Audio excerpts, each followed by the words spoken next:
Let's work with you and in terms of making sure that Kenyans get a better understanding of how things will be. James, on the other side of this vicinity are first responders, those Kenyans who will be in line and they'll not be in a position to undertake this task of standing in line for long hours will be taken care of by the first responders. The Kenyatta Mausoleum, as you can see, the flags are lying half-mast as in respect to a leader who has already fallen. And once Kenyans arrive here, there is heavy police presence and they are manning this particular area. This is the kind of scenario they will find out here. The National Youth Service and parliamentary officials will be here. They're just fixing the yellow line just to ensure that Kenyans do not cross by this particular area. Once you're here, you will be screened by the NYS and the security services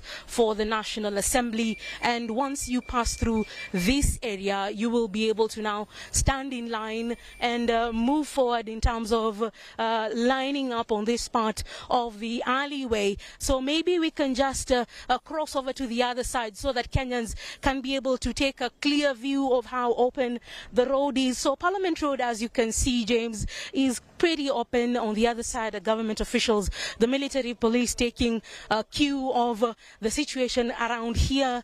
There is a battery of journalists from the local media and the international media. As you can tell, there's a clear indication that the head of state can come in anytime. That is the vehicle which comes at the beginning of every conversation. So on either side of the aisle, government officials' vehicles parked, the military police, the Kenya police, and this is where President Uhuru Kenyatta's motorcade will stand at the entrance of the Senate, where he will be received by the Chief of Defense Forces as well as both speakers of the National Assembly, of course, and senior leadership. From where I was standing, there were some senior members of Parliament who were coming through that other side of the divide. I saw Senator James Orengo and Kihara Member of Parliament Ndindi Nyoro also working. I think possibly their vehicles have been parked way off here, so they can only access this building via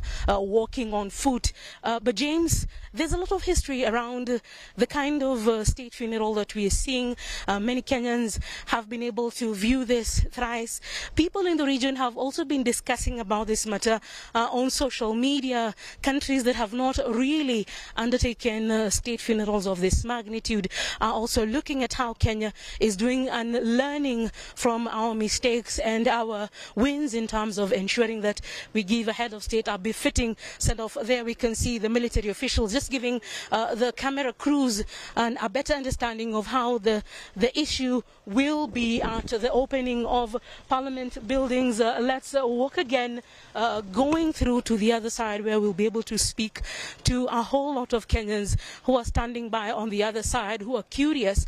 Once the head of state has been allowed to get into this particular vicinity, they will be allowed to walk on this other side as well and be able to stand in line on the other side. James, as you can see on the pictures on the front side, I saw on social media people asking what the gun carriage will be all about and why the 5 stars. So the place where the number plate is supposed to be is where that plaque with the Kenya flag has been placed with the 5 stars. Maybe we can just cross over to the other side so that you can get a better understanding of how things will be. It will remain here for the rest of the day with the military guarding it until later in the day at around 5 p.m. when it will then again move from here to the Lee Funeral Home and take the body back. So maybe we can zoom in and just show you what I was speaking about at where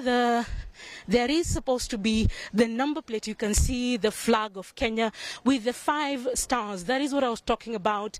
That is symbolism of it being a gun carriage carrying the body of what was once a 5-star general in the country. And I repeat again, James, the only 5-star general we'll have is the Commander-in-Chief of the Defense Forces, who is also the President of the Republic of Kenya. You can see on the right, or is it the left of the vehicle, the presidential standard of President Mwai Kibaki, and on the other side as well is the national flag, and the military dressed in their red and black tunics, the ceremonial dress, and on their left-hand side they are wearing a black armband to show that they are in mourning. There are also other disciplined forces. You can see the outriders from the military police, the Kenya police officials, also the ones who are in charge of traffic, are also here. So this part of the road has been cordoned off completely. NYS, GSU and National Police Service officials are here, James. We can also see police officers on horseback just to control the crowds. There's an interesting gentleman who's wearing a Kenya national flag outfit, possibly trying to access this vicinity. Will he be able to access it or not? I'm not so sure, but I'm really struggling to get to where the Kenyans are standing and just talk to them a bit. So James, kindly indulge me. Senior police officers actually just taking him back, not being allowed to enter the vicinity of where whatever is happening. It's actually a lady, and she's talking to the members of the National Police Service out here who are looking at what she's doing, and this is not particularly the time when we will be in a position to allow civilians to access this